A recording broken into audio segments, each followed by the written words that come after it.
kursi, itu yang merusak Pak JK. Jadi jangan juga PDIP mau ngomong bahwa yang salah itu semua Jokowi. Enggak, kita semua salah. Saya sebagai orang partai politik, saya sebagai salah satu pimpinan di Nasdem, saya bilang partai politik yang paling salah. Yang mengendorse si Samsul siapa? Partai politik.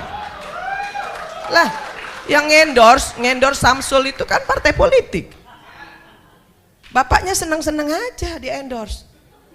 Terus Pak PDIP misalnya bilang Jokowi pengkhianat, mengkhianati PDIP. Lah kalau memang mau membenahi election ini, nggak perlu dong ribut-ribut. Jokowi nggak lagi bersama dengan PDIP, nggak perlu.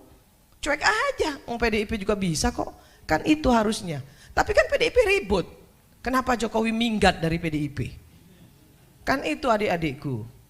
Dan jangan mau juga yang mahasiswa hari ini ditantang-tantangin untuk turun ke jalan, kemudian jadi korban, jangan mau. Belalah harkat martabat rakyat.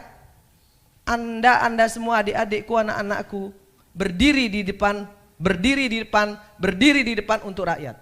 Bukan untuk partai politik. Bukan untuk partai politik. Bukan untuk kekuasaan, nggak usah. Ada satu yang ingin saya sampaikan. Pemerintah yang absolut, terlalu absolut, dia pasti diktator. Maka kemudian harus ada oposisi. Harus ada, wajib. Kalau nggak ada oposisi, pemerintah itu jadi diktator. Maka harus ada oposisi. Tapi apa yang terjadi? Oposisi di Indonesia ini banci semua. Kenapa saya bilang banci?